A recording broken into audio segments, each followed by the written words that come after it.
Greetings from Cyberdelic Space. This is Lorenzo, and I'm your host here in the Psychedelic Salon. And I want to welcome you to this, my 100th podcast from the Psychedelic Salon. A few weeks back, in response to an email inquiry from one of our fellow saloners, I said that I didn't have any plans to do anything special for my 100th program. And that was true. 3 weeks ago, I had no idea what I was going to do for the program today. But then the magic began, and synchronicities, you might call them, or maybe this is all just a big coincidence, but here's what happened. I received an email from a fellow saloner who told me about some cassette tapes he had from back in the 80s and 90s that were talks Terence McKenna and others had given. Did I want to check any of them out for possible podcasting, he asked. And I'll tell you more about our benefactor at the end of today's program. So I said, sure, send me a few of them and I'll see if they fit. Well, a week later, a box of 7 well-used cassette tapes arrived, and on the top of the pile was one that was a talk that Terence McKenna gave in 1983 at the Psychedelics and Spirituality Conference in Santa Barbara. And I'll have much more to say about that conference and the particular talk that Terence gave in just a little bit. But first, I want to play for you the talk that was on the other side of this tape. Now, I don't expect this to have the same effect on you as it did, and still does on me. In fact, it's really hard to tell this story because the synchronicity involved in this particular talk, just magically appearing just in time for my 100th podcast, has impacted me in ways that I still don't understand. I'll try to keep this story as brief as possible. Back in 1984, about 1 year after the talk you're about to hear was given, I had my very first experience with psychoactive substances. I was a true drug virgin, hadn't even tried marijuana at that point, and I was almost 42 years old. The substance I first tried was MDMA, and before I even came down from that first experience, I knew with absolute certainty that these magic medicines held the keys to our future as a species, if we are to have one, that is. And in short, my first encounter produced in me a sort of spiritual epiphany. Not religious, but spiritual. And so I immediately began to search for anything I could find that supported my very naive view of psychedelic substances. And within days of that experience, what fell into my hands was a worn and tattered mimeograph copy of a talk given by someone called Sasha Shulgin. The title of the talk was Drugs of Perception, and the handwritten notation at the top of the first page simply read, Psychedelic Conference, Santa Barbara, California, 1983. You just really can't imagine my excitement back then to learn that there even had been a psychedelic conference. You know, I was sure it must have been held in some secret location with all kinds of security. Keep in mind that this was at the beginning of the Reagan years, and the drug war was just really getting up to speed. In Texas, where I was living at the time, people were getting 40-year sentences just for having a single joint in their possession. Back then in Dallas, Texas, in the Irish Catholic Republican lawyer circles I ran in, you never even mentioned the word drugs. And what I was about to learn is that another kind of world existed in parallel, and even in Dallas. And so to make a long story short, I became involved in helping to distribute MDMA to large numbers of people. However, I still had one foot firmly planted in the straight world, and I was firmly convinced that even the pillars of the community in Dallas would come around to our way of thinking once they tried MDMA, or ecstasy as we called it then. And to convince my straight friends to try it for the first time, I had them read that talk by Sasha. And I always called it his Why Do I Do What I Do talk. And it was mandatory reading if you wanted to deal with me. I know that's a little anal, but I'm only telling this long story just to give you some small sense of how important this talk has been in my life. Reading it the first time was definitely a major turning point in my life. And so to have it show up on my doorstep just in time for my 100th podcast, and by the way, this is the first time I've actually heard this talk myself, so hopefully you can understand what it means to me to be able to play this talk for you right now. And here it is, way back in 1983 at the Psychedelics and Spirituality Conference in Santa Barbara, California. The one and only Sasha Shulgin. There was a meeting last year when Dr. Hoffman came, and his opening sentence was, "You expected the shaman, you're going to get a chemist."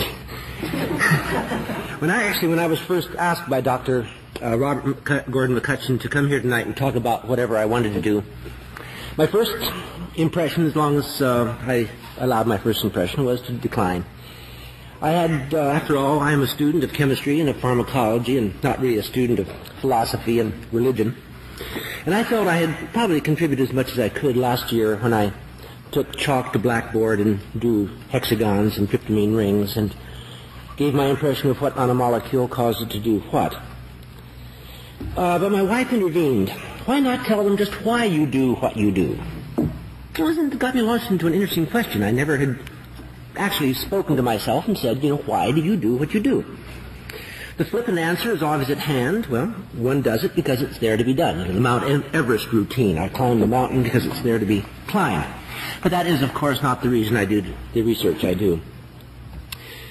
Whenever this question would come up in a seminar or during a panel discussion, I place special emphasis on the word psychotomimetic. The word has been used quite a bit today, a term that is usually used by the scientific community when they wish to speak about the psychedelic drugs. The term psychedelic does not find a good audience in the psychiatric or in the chemical or in the medical literature. It carries a meta-message of drug use, drug encouragement, drug proselytizing, and as a result, the word is not often encountered.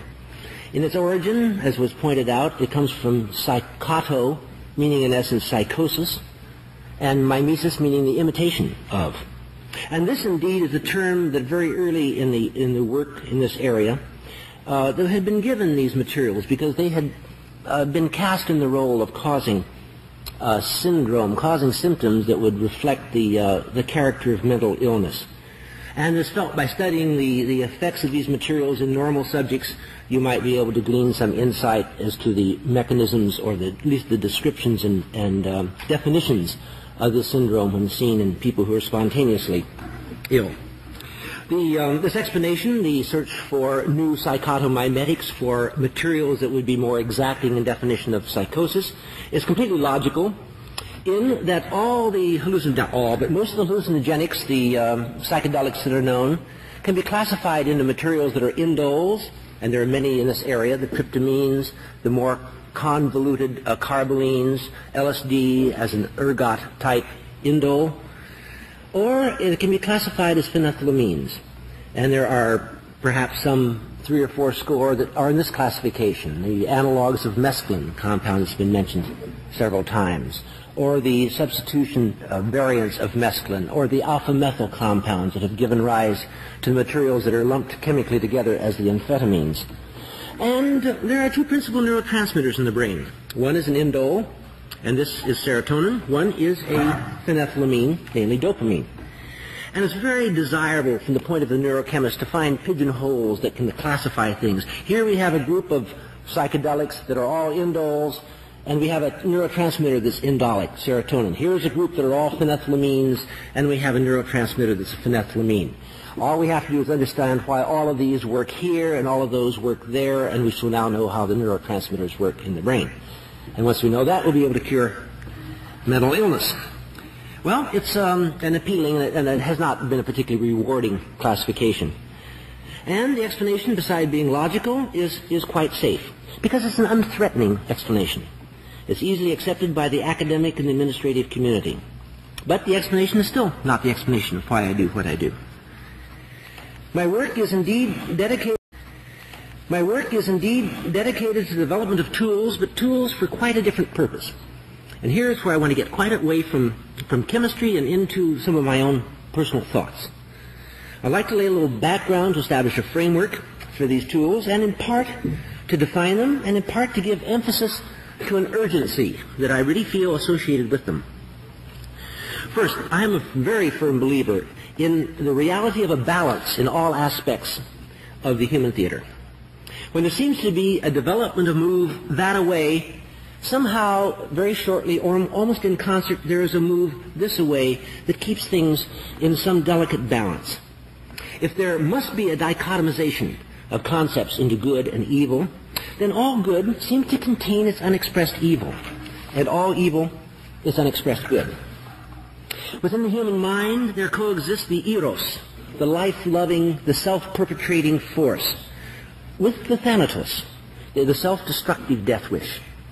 Both are present in each of us, but are usually separated by a very difficult wall, a very difficult to penetrate wall, the unconscious.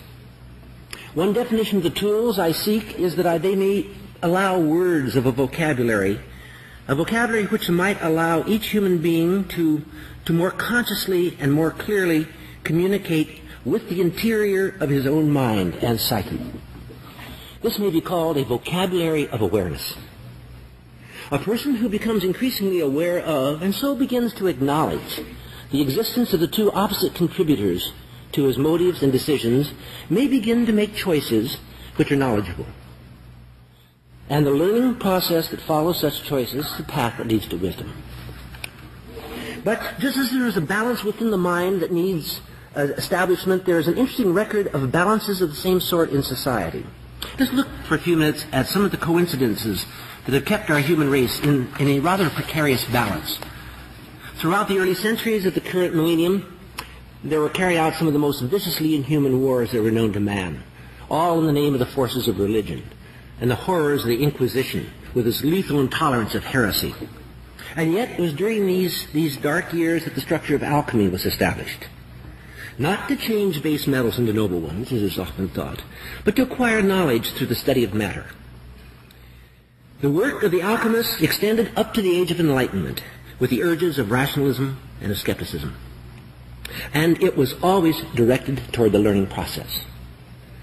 The reward of alchemistic effort has been simply stated as the effort to achieve the transmutation of base metals into gold. But as Ralph pointed out just a bit ago, this is not the actual reward. The value was the doing and the redoing and the redoing of the process of distillation, of sublimation, of condensation, of precipitation.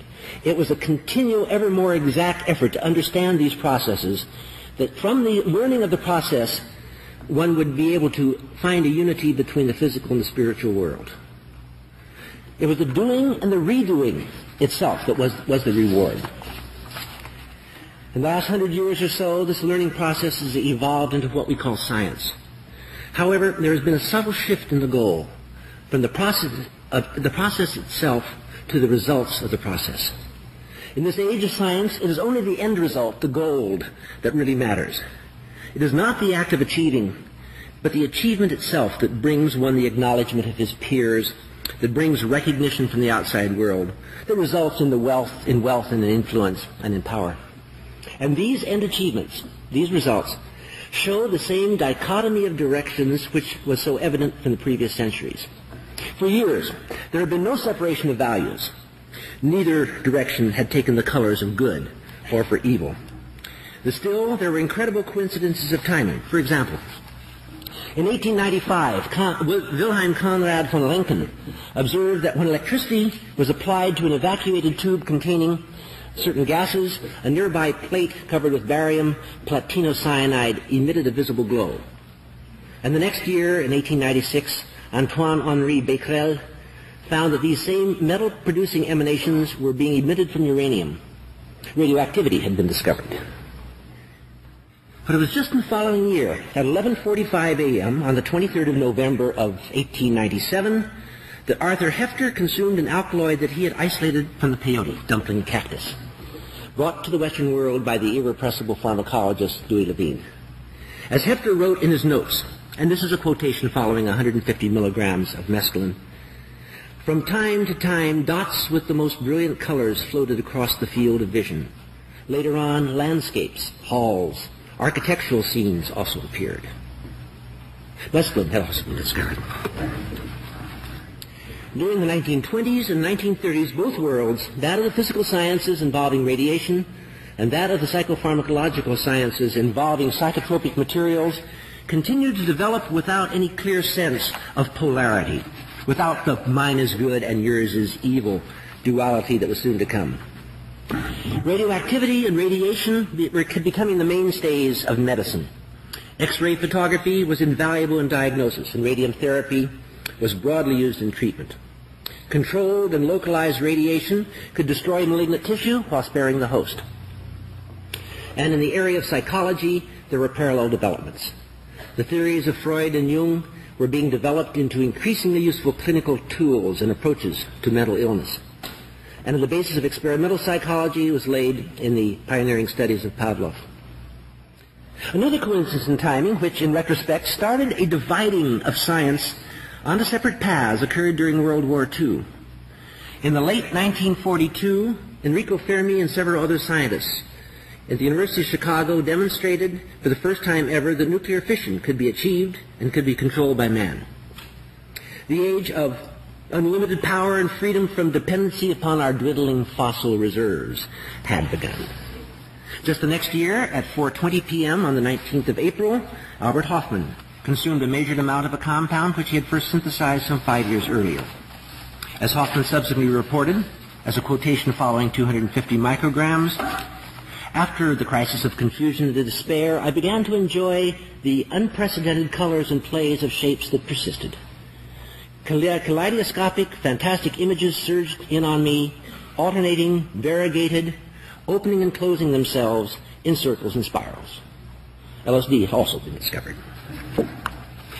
But then, still, and up until the last decade, it was the rich promise of the nuclear age, first with the power and potential of fission, and later with the virtually limitless potential of fusion energy, that carried the banner and the hopes of man. And the area of the hallucinogenics was categorized as negative, psychosis imitating, psychotomimetic.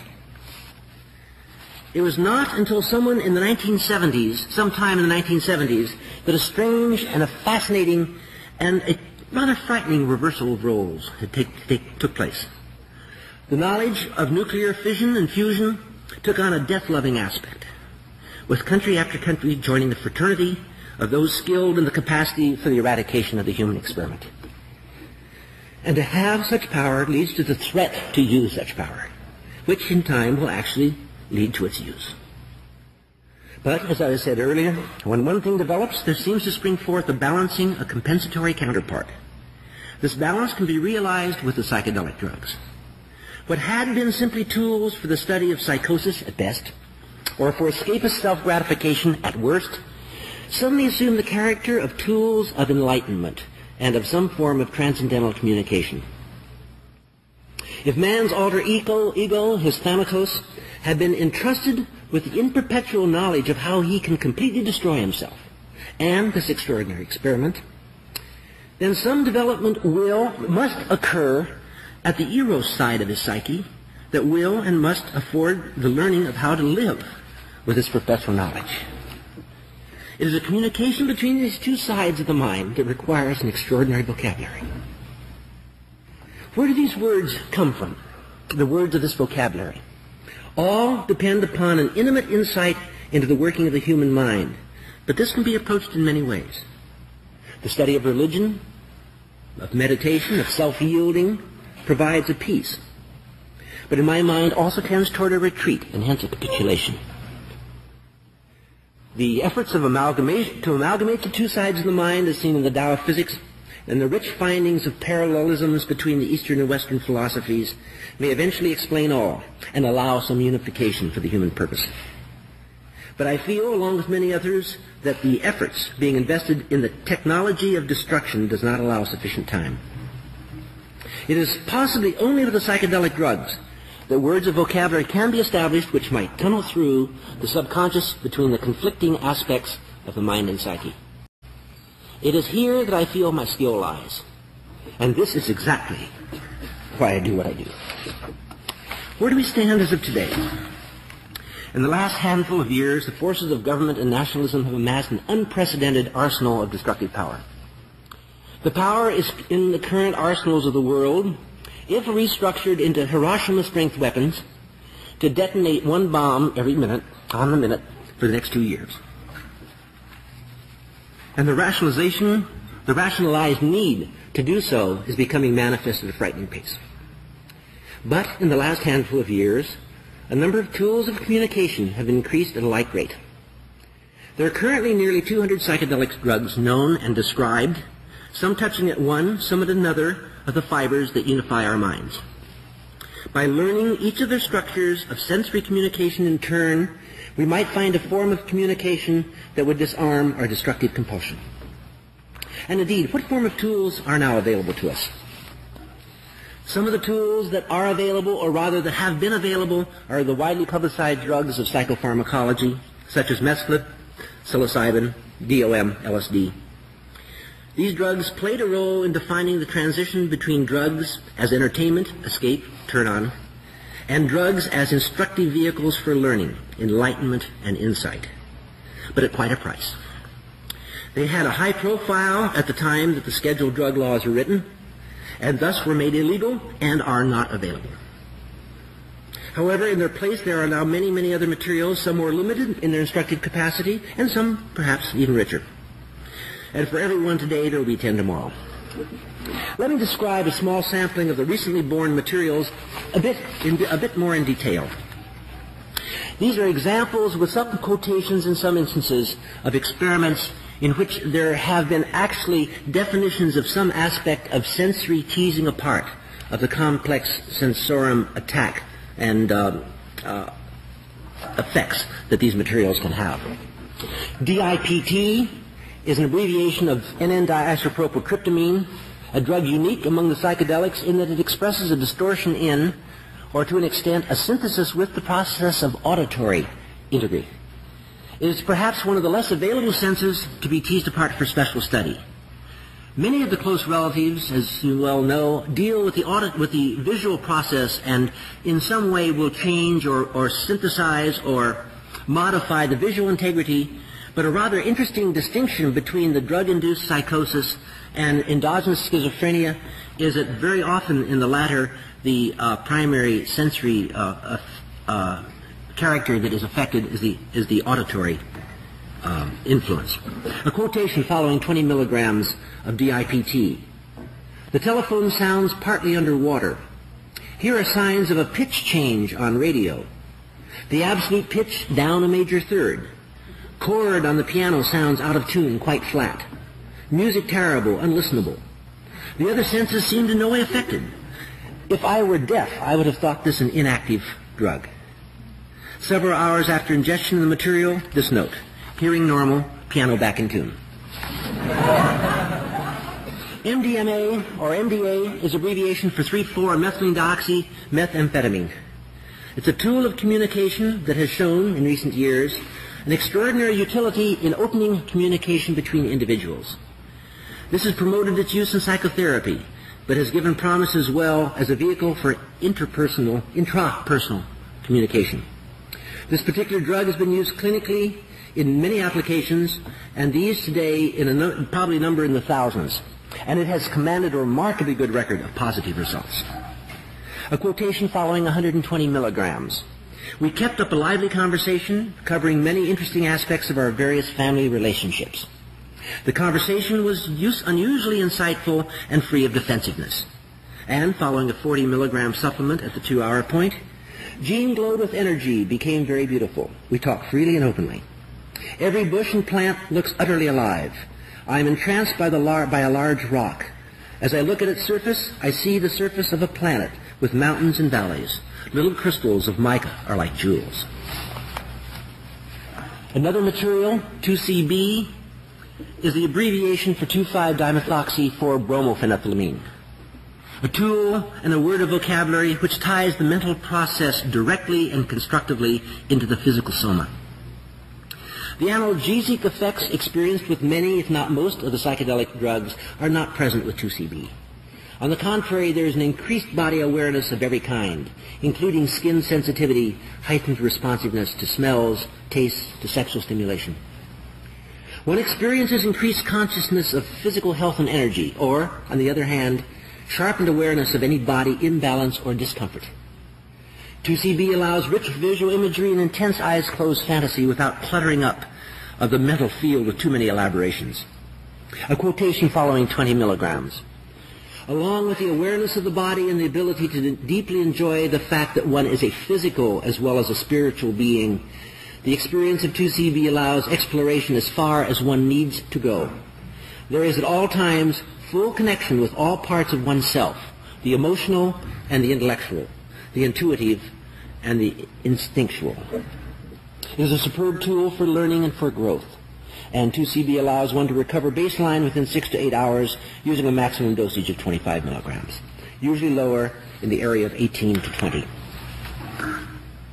Another drug mentioned earlier, ketamine, is abbreviation for 2-orthochlorophenol 2-methylaminocyclohexanone, the antithesis of 2CB, in that it effectively separates the mind and the body.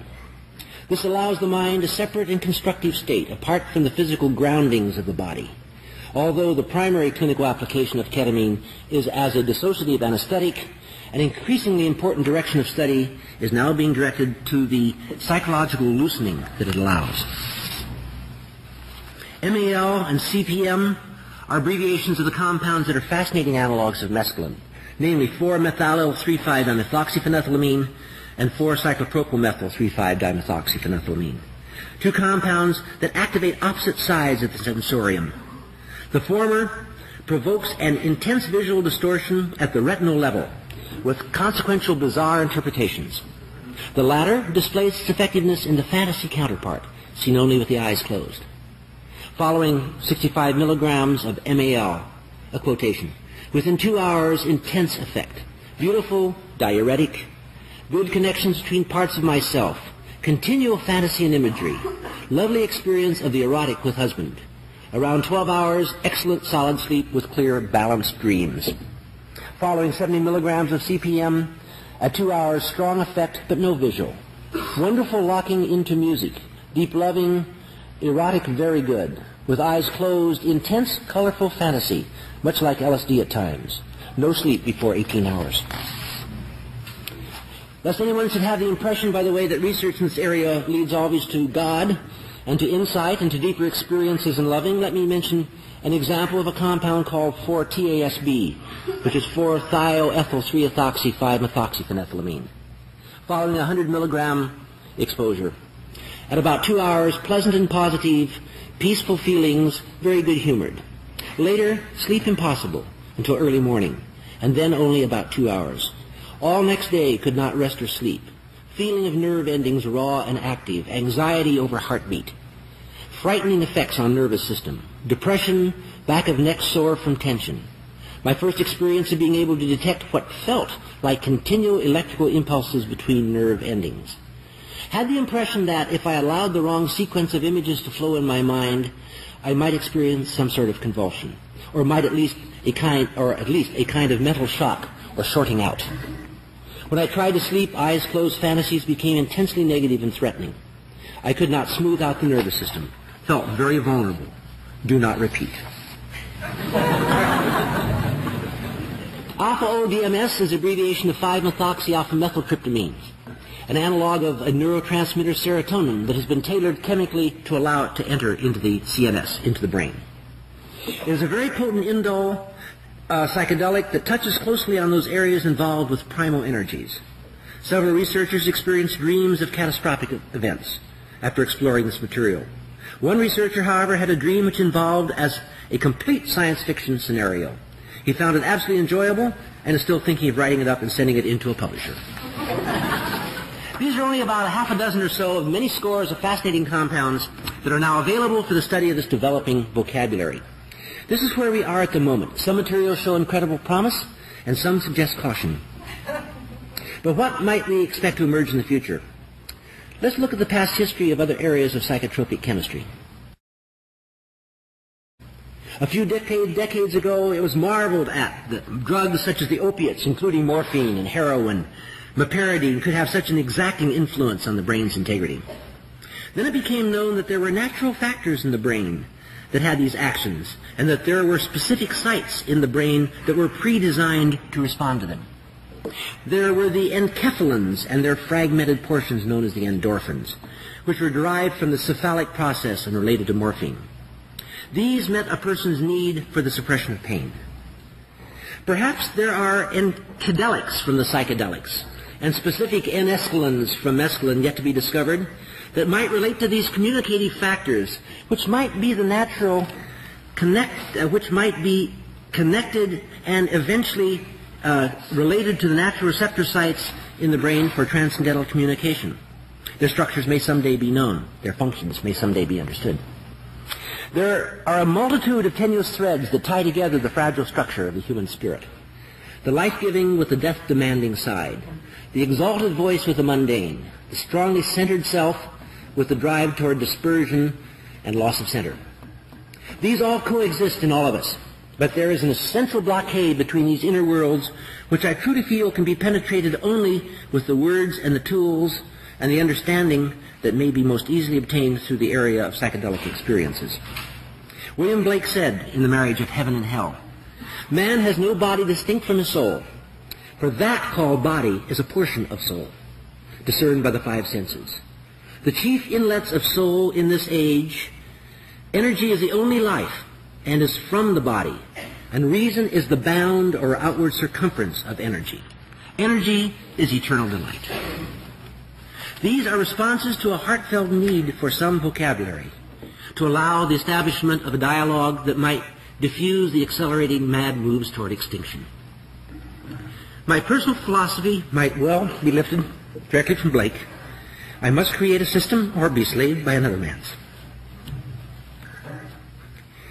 I may be wrong, but I must do what I'm doing. And I will do what I can as fast as I can.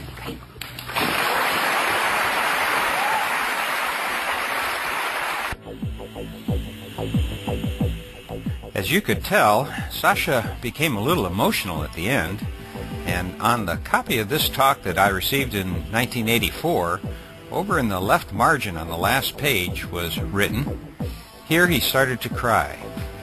Well, back then, in Dallas, the legend was that the copy of the talk that we had was actually Ann Shulgin's copy, and that she had written those words in the margin. But a few years ago, I showed my copy to Ann, and she said that it wasn't her handwriting. But anyway, it really was a thrill for me to hear the end of that talk right now, just particularly because he ad-libbed a bit at the end that didn't follow his written text. And as I was listening to Sasha just now, I was obviously following along in my old copy of his talk, one that was first given to me in 1984. And it was interesting to see that Sasha actually delivered this talk in a more extemporaneous manner than I'd expected. It looks to me like he must have first written the essay and then used his outline of it to deliver the talk. And if you'd like to see a copy of the essay yourself, you can find it in the introductory information in Ann and Sasha's book, To Call. And by the way, be sure to keep in mind that the talk you just heard was given in 1983. At the time, there was no arrowwood.org to go to. In fact, there wasn't even a World Wide Web back then. Information like this just simply didn't exist in ways that reached more than a handful of individuals. And also, since the governments of the world have copied the fascists in Washington, and now all of these compounds are prohibited that he talked about, including ones that haven't even been invented yet, a lot of things have changed since then. But what a screwed up political setup we humans have come up with, huh? Oh well, there's not much to do about that other than just to keep your head down and stay under the radar. I guess I should have mentioned that this tape has been played a lot, and so the sound quality of Sasha's voice, and Terence's voice in a minute, isn't as true as it most likely was when the tape was new, but thankfully we at least have the overall flavor of the moment. And before I forget it, did you notice that Sasha stated that Albert Hofmann consumed the first intentional dose of LSD on the 19th of April at 4:20 p.m.? Maybe that's the origin of 420 in the wonderful world of cannabis lore. I know there are a number of explanations for the origin of 420, but now I'm going to vote for the reference to Dr. Hoffman's famous bicycle ride as my choice. Now, on the second part of today's program, which originally was going to be the entire program before I discovered Sasha on the other side of the tape that you're about to hear, the talk I'm going to play now is one that I had heard about for quite some time. Like many of our fellow saloners, one of my favorite things to do is to sit around a fire with some friends, pass a pipe around, and talk about people we know and places we've been to. And quite often the name Terence McKenna pops up along with the question, when did you first hear him speak? For some of you, including my wife Mary C., that first exposure to the Bard McKenna came at the conference on psychedelics and spirituality that Robert Gordon McClutchan organized in Santa Barbara back in 1983. And what a conference that must have been. I haven't been able to find out much about it on the web, and hopefully some of our fellow saloners who were there will write and fill in the details for us. But I do know that in addition to Sasha, the other speakers included Albert Hoffman, Richard Evans Schultes, Carl Ruck, Andrew Weil, Ralph Metzner, and many others. There was one speaker, however, who canceled at the last moment. And in his place, the conference organizers told the audience that they had replaced the absent speaker with this new guy, a guy named Terence McKenna. And the rest, as they say, is history. It's interesting to me that out of all the great luminaries on the program, the people who were actually the reason my wife and her friends went to the conference to see, well, all of those talks by all of those wonderful people have faded over time into only dim memories. But the talk by this new guy, McKenna, well, that's the only talk that seems to have really stuck in the minds of many of the people who were there. Now, I think that Terence had actually begun making public appearances a few years before this, but this seems to be the very first talk he gave at a major conference, and it was from here that his legend began to grow in earnest. The title of the talk on the tape is shown as Hallucinogens Return to the Logos. But as you're about to hear, Terence also had two other titles for it.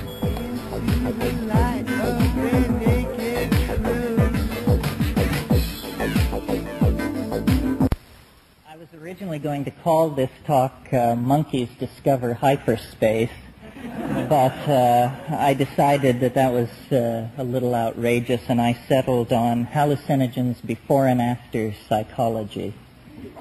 So before I dig into that subject, I'll say a bit about how I come to have an interest in these substances and their very peculiar effects. Years and years ago, after an LSD trip, I imagined that I perceived a relationship between the LSD experience and the motifs of Tibetan religious art. And accordingly, I went to Nepal and took up residence in a village of Tibetan refugees. And I quickly learned that the shamanism that I wanted to study was inaccessible for reasons of language, for reasons such as that the Buddhists who were teaching me Tibetan looked askance at the shaman that I wanted to associate with. And I realized then that the association between shamanism and hallucinogens is such that both, in a way, are taboo. And when you deal with pre-literate cultures, you discover that the shaman is a very peculiar figure. He is critical to the functioning of the psychological and social life of his community, but in a way he's always peripheral to it. He lives at the edge of the village. He is only called upon in matters of great social crisis. He is feared and respected. And this might be a description of these hallucinogenic substances. They are feared and respected. They are misunderstood. They are only called upon often in moments of great crisis, and they are a persistent but always peripheral part of the community. And I saw this in Nepal among Prinpo Tibetan shamanism, which is a non-hallucinogen-based shamanism. I saw it in Indonesia, where techniques had been developed to induce trance that were chemical techniques, specifically dance in the case of Bali and Lompoc. And I saw it finally in the Amazon, where I think I contacted the primal shamanism. As you know, there's a division of opinion on the matter of whether narcotic, or as I call it, hallucinogenic shamanism is decadent or in fact primary. And Merciliade took the position that hallucinogenic shamanism was decadent, and Gordon Wasson, very rightly, I believe, contravened this view and held that actually it was very probably the presence of the hallucinogenic drug experience in the life of early man that lay the very basis for the idea of the spirit. Well, as I made my way through these various cultures and various hallucinogenic substances, it came to my attention that, in my opinion, and I believe in the opinion of Gordon Wasson and other scholars, Henry Munn comes to mind. He wrote a marvelous essay called The Mushrooms of Language, that in the minds of those who associated themselves with the mushroom, there were certain assumptions about psilocybin that were different from the mythos that was arising around some of the other hallucinogens. Psilocybin, I think, of the more commonly available hallucinogens, is the most visual, and it is certainly visual if it is done in the traditional manner. And I'm always amazed at how little understood or practiced the traditional manner is, so I'll sketch it for you. The traditional manner of taking psilocybin is to take a very healthy, effective dose in the vicinity of 15 milligrams on an empty stomach in total darkness. You've been there.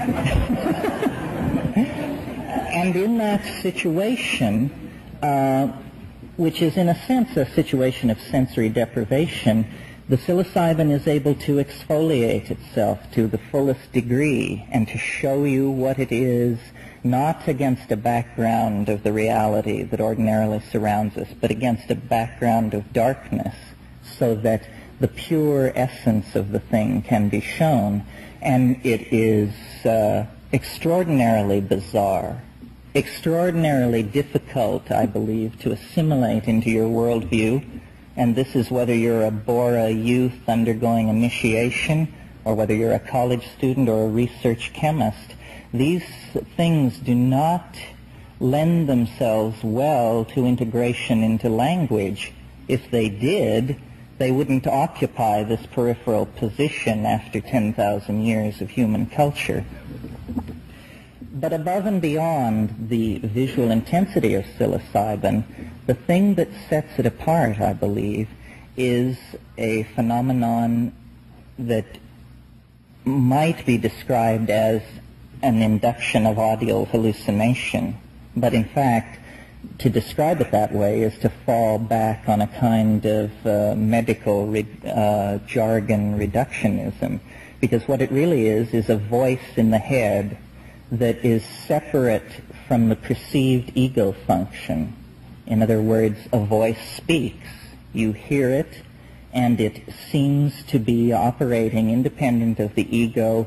It operates in a psychopompic role, as a teacher, as the narrator of the vision which is revealed, much in the same way that Virgil led Dante through the circles of hell. And the modern intellectual equipage is not capable of assimilating this. This is the sort of thing that we associate with psychopathology. We can hardly imagine anything more alien to modern consciousness than a disembodied voice in the head. However, if you familiarize yourself with Western thought on a scale of millennia, you discover that not only is this not an alien phenomena, but for much of human history it has been inimical to the human experience. And it is called, relying on the Greeks, the logos. The logos is a voice heard in the head, and the logos was the hand on the rudder of human civilization for centuries, up until, in fact, the collapse of the ancient mystery religions and the ascendancy of Christianity to the status of a world religion. I'm sure many of you are familiar with the story in Plutarch of the fisherman who heard a great noise and saw something fall into the sea and heard a voice from the sky saying that great Pan was dead, that, in other words, the ancient gods had been eclipsed. And, in fact, in Jungian terms, the ancient god, by falling into the sea, had been submerged in the chthonic unconscious and disappeared from the experience of ordinary people. From that period on, it was 15 to 17 centuries while Christianity worked out the implications of its message, while science spun away from Christianity and created its own set of modes. The New World was discovered, reason was enthroned, scientific method was enthroned, and the civilization that we know arose around us. But then, in 1953, Valentina and Gordon Wasson went to Huautla de Jimenez in the Sierra Mazatec of Oaxaca, and they discovered this mushroom cult. And it's my belief that to this day we do not know what exactly it was that they stumbled upon. Mushroom, drug, cult, all of these ideas about what it was rests on the assumption that we know what we're talking about when we talk about mind. And in fact, everything that has been said at this conference has rested on the assumption that we know what we're talking about when we invoke a concept like mind. But the truth of the matter is, ladies and gentlemen, that after 2,000 years of grappling with the problem, scientists cannot even tell you how you can form the conception that you will change your open hand into a closed fist, and it will happen. This is an intervention of mind into the world of matter that no philosopher has been able to give a satisfactory account of. Now, with the hallucinogens, this intervention of one realm into another, of mind into matter or matter into mind, is raised to a pitch of excruciating intensity. And it's my belief that one of the unconscious reasons which underlies the odd attitude of the establishment toward hallucinogens is the fact that they bring the mystery to the surface as an individual experience. In other words, you do not understand the psychedelic experience by getting a report from Time magazine or even The Economist. You only understand the psychedelic experience by having it, and therefore, to understand it is to embark on a course of action of self-education outside the context of your culture, because your culture has no answers about what this thing might be. Okay, so much for that. But psilocybin and DMT to a lesser extent, although it is so brief and so intense that it's sometimes hard to sort these things out, invokes a logos or reintroduces the phenomenon of the logos into the experience of modern people. So what can we make of this? I think we have to take it very seriously. I think that the culture crisis that we are involved in has to do, and by that I mean the entire global cultural crisis leading possibly to the extinction of the species, has to do with the fact that our models developed over the last 500 to 1,000 years have played us false. They aren't working. And the cultures that we have conquered with capitalism and technology, we have repressed their connection into these intuitive realms. We have established one method for the arbitration of truth, and everything which does not pass through that narrow gate is relegated to the realm of mythology or worse, cultural immaturity. And yet we are the culture that is in crisis. When you go to the rainforest, you don't find cultures in crisis except to the degree that they are being impacted by us. So I believe that it is no coincidence that in this moment of maximum cultural crisis, which we call the 20th century, the hallucinogens, the entheogens, have emerged in Western culture. It is no accident that Wasson made his trip to central Mexico and contacted the mushrooms. What he discovered in the mountains of Mexico was nothing less than Eros, sleeping but alive, the body of Osiris preserved over an entire astrological age, metaphorically speaking. In other words, that to take the mushroom was to transcend the cultural momentum of the past couple of millennia and return to a world where the logos was a realized phenomena. And we heard from Carl Ruck last night about the Eleusinian mysteries. This was not a minor phenomenon. Over a period of 2,000 years, everyone who was anyone made the pilgrimage to Eleusis and had the experience. And it put the stamp on Greek drama, Greek philosophy, later Roman politics. All of these things were influenced by the hallucinogenic experience. So our culture, spiritually, has played the role of the prodigal son. We, for reasons of ideology, botanical geography, other factors, have not had visionary ecstatic hallucinogens installed in our culture as we perhaps should have over the last several hundred years. Now that is changing. And in order to understand what the change means, you have to look further back in time, in fact past history to prehistory, again to the model of the shaman, not the shaman as anthropologists describe him, but the shaman as shaman dream him. Because every shaman looks back toward an archetypal first shaman who was superhuman, who did go to the stars, who could go to the bottom of the ocean, who could move through the gates of death and return with a lost soul. Now, it seems to me, when you pull back to the perspective of several thousand years, all of history can be seen as an adumbration on this wish, expectation, hope for a superhuman condition, for a transcending of the laws of gravity, of the laws of life and death, into a superhuman condition that was salutary for mankind as a whole. In other words, the shaman as the archetypal perfected man. Now, this afternoon you heard Metzner refer to alchemy as one of the refractions of this concern with the perfection of the spirit. It is about the projecting of a perfect substance, which is the self, purified. But it also led to the rise of modern science, basically through a misunderstanding.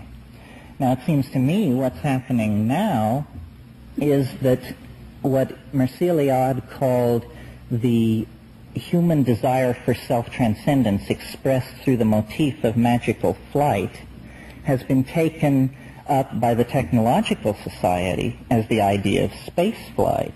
And I'm sure if Tim Leary were here, he could speak to this more eloquently than I can. Space flight is nothing less than the exterior metaphor for the shamanic voyage. In other words, in our terms, for the hallucinogenic drug experience. This is the way that engineers get high. They go to the moon.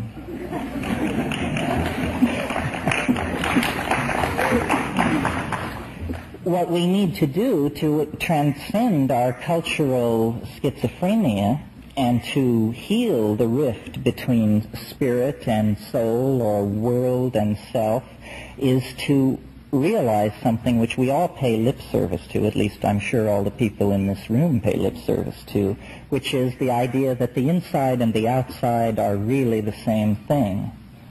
But I don't think the cultural implications of that have been clearly drawn. What it means really is that all our dreams of transformation have to be realized at the same time, and that we cannot go to space with our feet in the mud, nor can we in fact turn ourselves into an eco-sensitive, hallucinogenic-based culture on Earth unless we fuse these dichotomous opposites. It is only in a coincidentia positorum, a union of opposites that does not strive for closure, that we are going to find cultural sanity.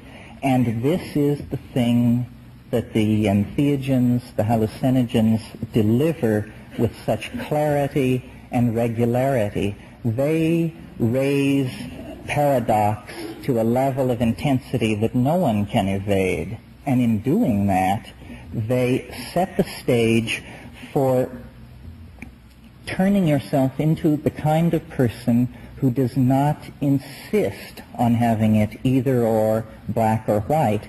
And a culture composed of those kinds of people will be a culture more civilized than any that we have seen so far. If I can paraphrase Teilhard de Chardin for a moment, he said, or I will paraphrase him this way, when the human race understands the potential of the hallucinogenic drug experience, it will have discovered fire for the second time. And this is what we're waiting for. We are waiting for the discovery of fire so that we can transcend the monkey business and get on with the great business of inhabiting our own imaginations. And it's impossible to take that position without someone saying, Manichaean, dualist, enemy of the body, perhaps. But since the very beginning of culture, what we seem to be are animals which take in raw material and excrete it imprinted with ideas. And we do this on a larger and larger scale, looking toward the day when all physical constraints can be lifted off of us, as they are in our imaginations, and we can erect the kind of civilization that we want to erect. And this vision was anticipated by no less a seer than James Joyce, who said, if you want to be phoenixed, come and be parked. Up in the Yent Prospector, here in Moycain, we flop on the seamy side. Moycain is the red light district of Dublin. But up in the Yent Prospector, you sprout all your worth and woof your wings. This was part of his program. He hoped that man would become dirigible, as he put it. And he didn't live to see the revolution of the hallucinogens, but I think had he would have felt that man was well on his way to becoming dirigible. And it seems to me that we stand at an enormous threshold. The future of the human mind must loom large in the future of the human species. If it doesn't loom large in the future of the human species, then we are in very big trouble. Now, a term that has been applied, or was early on applied, though I haven't heard it used at this conference, to hallucinogens was a consciousness-expanding drug.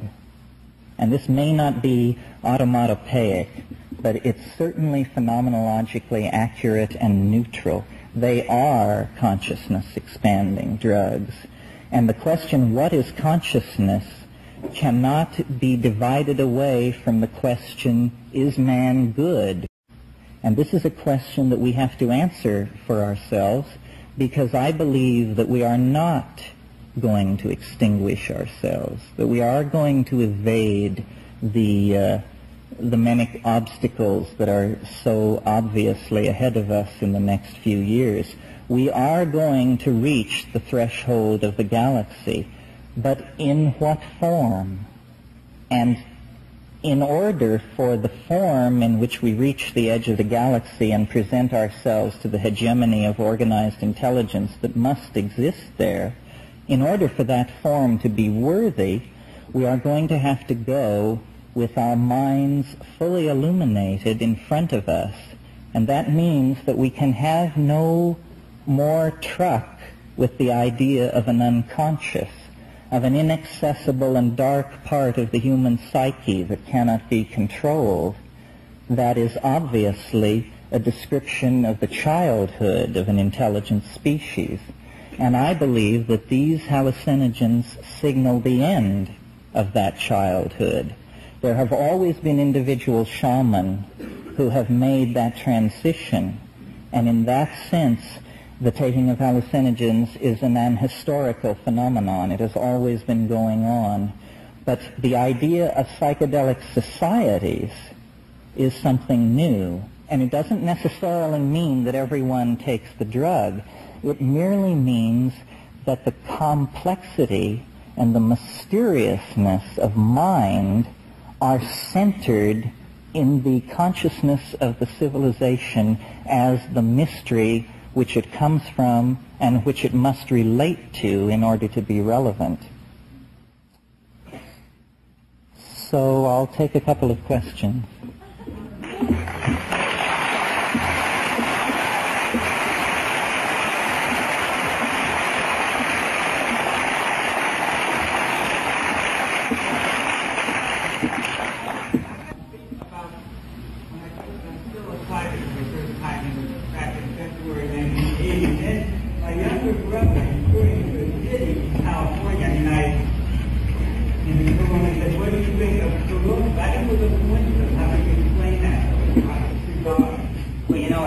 Coincidence is what you have left over when you apply a bad theory.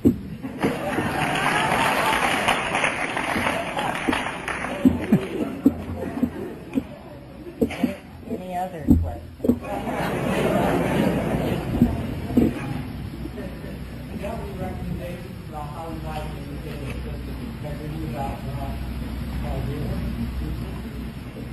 About this idea that the mind is the central,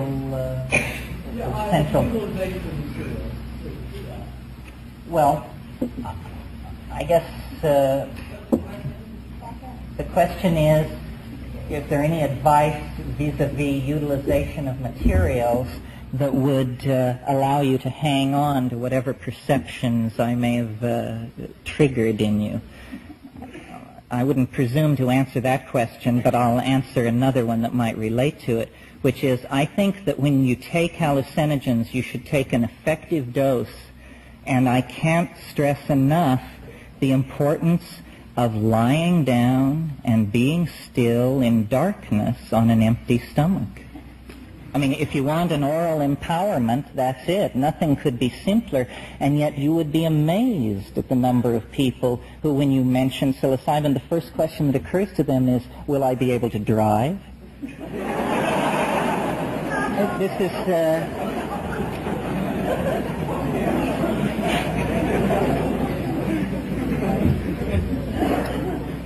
One more. Yeah. Which way would you categorize NDA? With regard to what?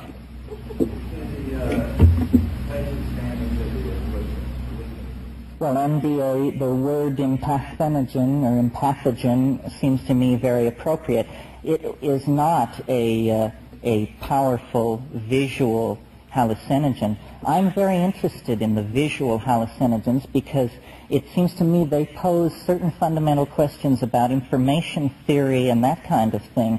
For instance, where do these hallucinations come from? These extremely intricate, far more intricate than any visual scene that your eye falls upon in ordinary reality. These intricate, ever-shifting information patterns. I don't believe that they can be reduced to spirals, lines, and dots. What I see isn't like that. It's more as though you had a holographic hyperspatial radio and you just tune down the dial, and here's a desert world in a triple star system, and here is a city somewhere inhabited by insectile creatures with a machine symbiosis. Here is something else, and it's just flipping by. I would prefer to believe that the human imagination is the holographic organ of the human body, and that we don't imagine anything. We simply see things so far away that there is no possibility of validating or invalidating their existence.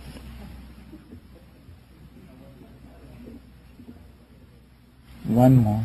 I was interested in the psychotherapeutic potential for dimethyltryptamine being a short-acting tryptamine. Is there enough time within that peak experience to benefit from any death rebirth experience, or is it, in your opinion, too short-acting drugs have any profound, lasting effect? No, I think it certainly has a profound and lasting effect. The very brevity of it serves to convince you that it isn't a drug at all, but that it's carried you into another dimension and back again. And that alone is something to ponder. Well, I thank you for your attention.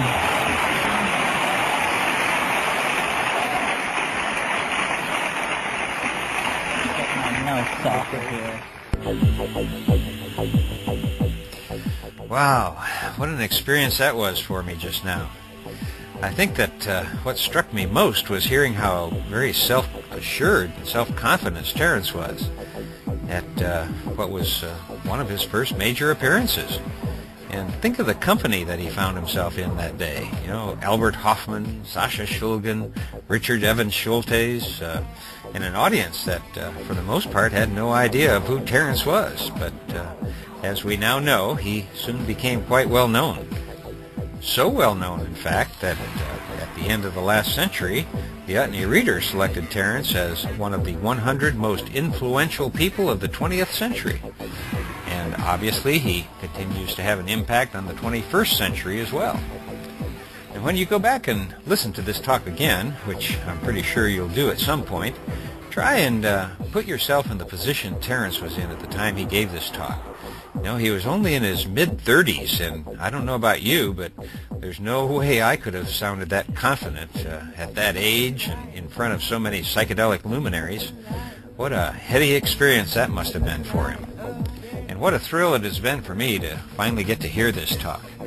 I want to give a huge thank you to John S., and I'm sure he wouldn't mind my using his full name, but I didn't think to ask in time for this podcast. But you'll be hearing a lot more about John, as he sent several more audio gems along with the ones we just heard. So thanks to John, you've got some surprises ahead. And John, I can't thank you enough for bringing such a wonderful synchronicity into my life at this particular moment. Listening to these two talks just now has confirmed to me that I'm on the right path. And so, like you, I intend to press on. Well, I've got several emails I'd like to comment on right now, but they'll have to wait until next week, as this podcast has already gone on a bit too long. But I do want to take just one more minute of your time and thank John H., Jill B., and William R., all of whom made very generous donations to help offset some of the expenses of producing these podcasts. I know I've said it before, but without the encouragement and support I received from so many of you, and in particular the kind people who have sent money, equipment, advice, and time, including the time you're taking right now to listen to these programs. You know, it's taken me a long time to do what Joseph Campbell recommended, and that is to follow your bliss. Well, that's just what I'm doing with these podcasts, following my bliss, by sharing some interesting lectures and ideas with my friends. And one more thing, I know that in the past you've had to listen to me complain about how much time it takes to produce one of these podcasts, and I guess I must have even given the impression that I'm about to quit doing them. Well, thanks to all of the great comments I've received from so many people who have had such diverse backgrounds, I'm going to commit to doing at least 100 more programs.